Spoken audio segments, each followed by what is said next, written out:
You know, some food is just a meal. But what we're talking about today is something different. It's a marvel of culinary engineering, and it's been meticulously designed for one singular glorious purpose. We are going deep into the science of Korean fried chicken. Just listen to that for a second. That's not just a sound, it's the whole mission statement. That audible, shattering texture is the entire goal of this thing.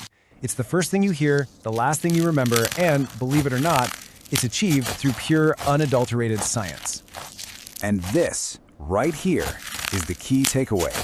This isn't just about throwing some chicken in hot oil and hoping for the best. Nope. This is a deliberate act of creation, a step-by-step process where every single ingredient, every single temperature change is calculated to build the perfect, lasting crunch. Okay, so let's get into it. Like any great engineering project, you have to start with a blueprint, right? Well, for Korean fried chicken, that blueprint isn't a drawing on a piece of paper. It's a precise mathematical formula for the coating itself. And here it is. This isn't just a suggestion. It is a law. The secret to that incredibly thin, almost glass-like crust isn't some magic ingredient. It's the scientific synergy between three very specific things, mixed in these exact proportions. This, my friends, is where the engineering truly begins. So let's break this down, because each part has a very specific job. 7 parts, that's 70%, is potato starch. That's your heavy lifter, providing the structural integrity, the backbone of the crust. Then you've got 2 parts cornstarch, which is all about creating a light, airy crispness. And that last little part, that's cake flour. It acts like the glue, helping everything stick to the chicken without making it heavy or bready. But the ratio isn't the only secret. A tiny pinch of baking powder creates these little carbon dioxide bubbles on the surface, making it blistered and even crispier. And the real science hero here is the potato starch. Its molecules form these super rigid, straight chains when they're fried, creating that glass-like shell. But none of this works if you don't take care of public enemy number 1, moisture.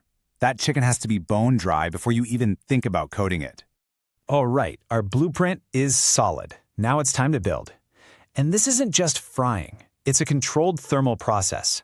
The famous double fry is designed to do 2 totally different things at 2 totally different temperatures.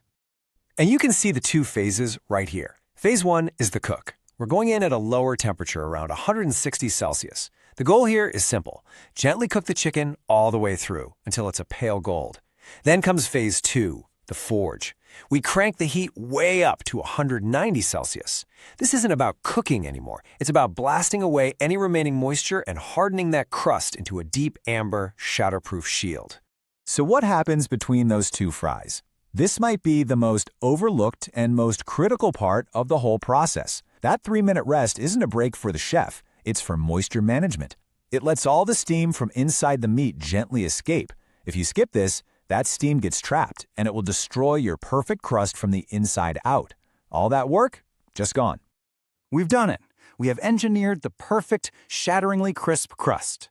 But now it faces its final challenge, the ultimate test. Can it survive direct contact with a wet, sticky glaze?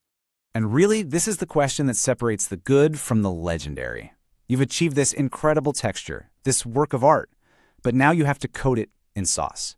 So how in the world do you do that without immediately turning it into a soggy mess? Well, the solution comes down to 2 things, technique and speed. The most common way is the rapid toss. Hot chicken, hot glaze, in a pan for less than 30 seconds. Boom, done. But the real high-end places like Kyochon, they use the painting technique, where every single piece is meticulously hand-brushed. The goal for both is exactly the same. Get that flavor on there without giving the sauce even a second to soak in and ruin that perfect crust. So we've covered the science, we've covered the technique, but to really get this dish, you have to understand where it fits in Korean culture. Because this food wasn't just engineered in a lab, it was designed for connection. And that feeling of connection is wrapped up in one perfect word, chimek. It's a mashup of chicken and mekju, the Korean word for beer.